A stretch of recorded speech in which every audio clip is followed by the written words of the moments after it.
Assalamualaikum warahmatullahi wabarakatuh. Pada kesempatan kali ini, kami akan memaparkan hasil kerja kelompok kami. Sebelumnya, perkenalkan terlebih dahulu anggota dari kelompok kami. Yang pertama yaitu Arina Nurnida Safiyatun dengan NIM 048. Yang kedua yaitu Salsabila Denova dengan NIM 050. Yang ketiga saya sendiri Nanda Istiawan dengan NIM 051. Kemudian ada Siva Juni Arianti dengan NIM 052. Berikut merupakan poin-poin yang akan kami bahas pada presentasi kali ini. Yang pertama yaitu literasi kesehatan. Yang kedua yaitu dampak literasi kesehatan rendah pada perawatan pasien. Yang ketiga yaitu program untuk meningkatkan literasi kesehatan.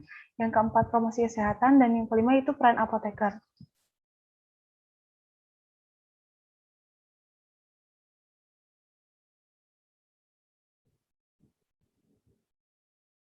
Yang pertama, literasi kesehatan. Literasi kesehatan ditentukan oleh determinan sosial kesehatan.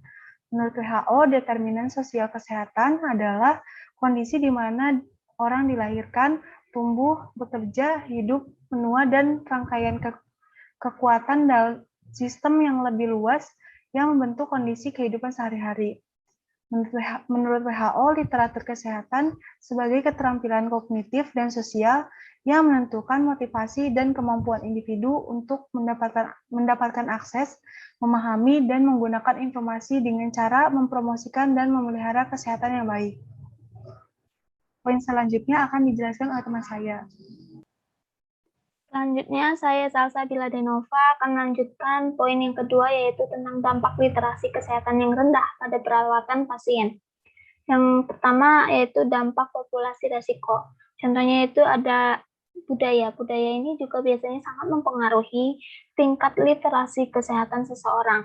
Sehingga latar belakang budaya yang berbeda dapat membentuk literasi kesehatan pasien melalui sistem kepercayaan kesehatan, ketaatan beragama, hierarki keluarga, peran gender, pendidikan, masukan dukun, dan juga gaya komunikasi. Di sini juga dijelaskan tentang kelompok-kelompok tertentu yang paling mungkin mengalami literasi kesehatan yang rendah, antara lain ada pasien yang berusia di atas 65 tahun, yang kedua termasuk juga orang-orang yang memiliki kesempatan pendidikan yang kurang, etnis dan budaya minoritas, orang-orang dengan pendapatan yang rendah atau di bawah tingkat kemiskinan federal, dan juga orang-orang dengan cacat fisik, kognitif, atau belajar. Yang selanjutnya, dampak yang kedua yaitu ada dampak terhadap hasil pasien. Tingkat literasi kesehatan yang tinggi dapat mempengaruhi hasil kesehatan yang positif. Sebaliknya, jika literasi kesehatan yang rendah dapat juga mempengaruhi hasil kesehatan yang lebih buruk. Sehingga beberapa temuan penelitian tentang hubungan antara literasi kesehatan yang terbatas dengan hasil kesehatan yaitu yang pertama, pasien secara signifikan untuk melaporkan kesehatan mereka yang buruk. Yang kedua, pasien cenderung menghindari layanan pencegahan. Yang ketiga, pasien cenderung memasuki penyakit sistem perawatan kesehatan. Dan yang terakhir, pasien lebih cenderung menderita kondisi kronis dan mengelolanya dengan kurang efektif. Dampak yang ketiga yaitu dampak ekonomi. Selain konsekuensi literasi yang rendah, ada juga dampak ekonomi yang berdampak besar bagi masyarakat. Kurangnya kepatuhan, pengobatan menambah biaya literasi kesehatan yang rendah, dan juga dapat menambah masalah. Selain itu, biasanya pasien yang mengalami sakit kronis yang secara teratur, biasanya juga ada yang memenuhi resep mereka itu hanya mengambil separuh dari dosis yang telah diresepkan. Dampak yang keempat yaitu karakteristik pembaca yang buruk. Di sini, di bagian ini juga dijelaskan ada peran apoteker yang seharusnya secara proaktif menyadari karakteristik umum dari pasien yang memiliki keterbatasan dalam membaca. Faktor yang menyebabkan kemampuan membaca yang buruk atau mengalami kesulitan memahami adalah biasanya pengetahuan bahasa dan kemampuan pemrosesan, kemampuan kognitif, dan kompetensi strategis metakognitif. Slide selanjutnya tentang program untuk meningkatkan literasi kesehatan. Yang pertama ada inisiatif tingkat federal. Selama dekade terakhir, ada beberapa inisiatif di pemerintah federal untuk mengatasi masalah literasi kesehatan yang rendah. Undang-Undang Perlindungan Pasien dan Perawatan Terjangkau tahun 2010 atau biasa disebut ACA membuat sebuah ketentuan antara lain yang pertama persyaratan untuk rencana kesehatan untuk mengkomunikasikan informasi kesehatan dengan jelas, yang kedua mempromosikan pencegahan dan berpusat pada pasien, yang ketiga ACA juga dapat menyusun konsep rumah medis atau kesehatan. Selanjutnya akan dijelaskan oleh teman saya. Baik, di sini saya Arina dengan akhiran NIM 048 akan menjelaskan inisiatif tingkat internasional. Yang pertama, semua wilayah di dunia melalui kantor regional WHO mengembangkan kerangka kerja, rencana aksi, dan perangkat untuk melibatkan profesional kesehatan bersama pasien, komunitas, dan pemangku kepentingan dalam meningkatkan literasi kesehatan. Kantor regional WHO juga terlibat dalam membangun literasi kesehatan dan pemberdayaan pasien dalam hubungannya dengan inisiatif kesehatan seluler dan e-kesehatan. Yang kedua, kantor regional WHO untuk Asia Tenggara mengembangkan perangkat literasi kesehatan untuk menginformasikan profesional kesehatan, pembuat kebijakan, masyarakat, dan pasien di negara berpenghasilan rendah dan menengah.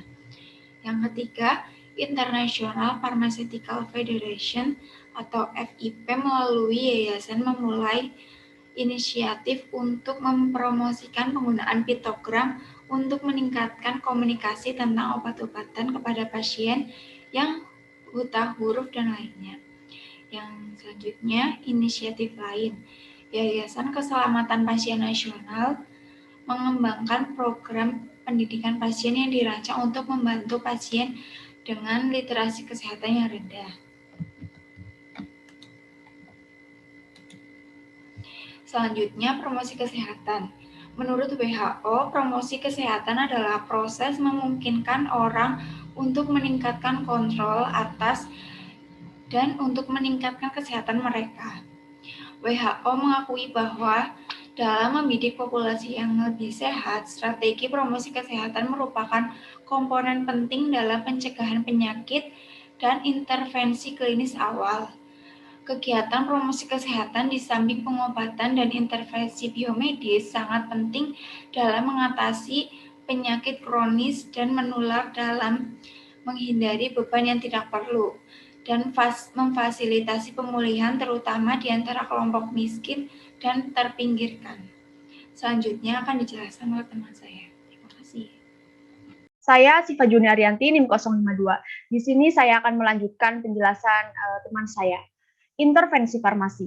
Ada dua teknik berbasis bukti untuk membantu pasien dengan literasi kesehatan dan angka yang rendah dengan memahami dan mampu menggunakan informasi kesehatan dengan lebih baik. Yang pertama, mempersiapkan dan terlibat dalam sesi konseling lisan yang efektif. Metode kedua adalah menggunakan materi perawatan kesehatan yang ditulis dengan tepat. Sesi konseling. Ada 8 pendekatan terdaftar yang harus digunakan ketika konseling pasien. Yang pertama, batasi jumlah tujuan. Sebagian besar pasien tentu akan mengalami kesulitan mengingat ketika apoteker harus menyampaikan semua yang ingin disampaikan kepada mereka mengenai obat-obatan atau keadaan penyakit mereka. Sehingga penting dalam persiapan sesi konseling ini, apoteker memberikan informasi yang paling penting dalam pertemuan awal. Memberi terlalu banyak informasi terlalu cepat dapat membingungkan pasien, terutama yang bergantung pada komunikasi verbal. Yang kedua, informasi cluster. Dalam persiapan untuk sesi konseling, apoteker perlu menentukan bagaimana menyajikan informasi dalam format yang mudah diterima oleh pasien. Yang ketiga adalah menggunakan common word. Kunci keberhasilan interaksi bukanlah untuk membantu pasien terkesan bukanlah untuk membuat pasien terkesan dengan bahasa medis yang kompleks, tetapi membangun hubungan terapeutik dengan bersikap terbuka dan bersedia berbicara dengan pasien dengan cara dan kata-kata yang mereka pahami. Yang keempat, memulai kalimat dengan kata kerja. Selama sesi konseling, apoteker harus memulai kalimat mereka dengan kata kerja. Taktik ini akan membantu pasien menerapkan rekomendasi. Yang kelima, mempertimbangkan lingkungan dan gangguan. Selama konseling, perhatian harus diberikan untuk memastikan bahwa konseling dilakukan di tempat yang memberikan privasi, kenyamanan, dan gangguan minimal. Jarang pasien ingin masalah mereka diketahui orang-orang di sekitar mereka. Yang keenam, menggunakan metafora dan analogi untuk membuat informasi lebih relatable. Penggunaan metafora dan analogi akan membantu pasien membandingkan pengetahuan baru mereka dengan topik dan konseling yang lebih dikenal. Yang ketujuh adalah menggunakan piktograf, objek, model, dan atau demonstrasi. Penggunaan piktograf, objek, model, dan demonstrasi pasien dapat membantu pasien dalam memahami dan memproses informasi kesehatan. Yang terakhir adalah bahan kesehatan yang harus benar.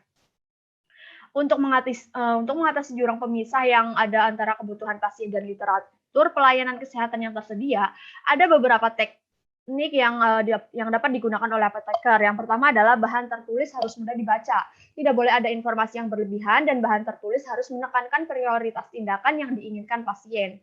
Yang kedua, bahan tertulis harus menyenangkan pasien secara visual, menghindari kertas glossy atau font mewah yang sulit dibaca.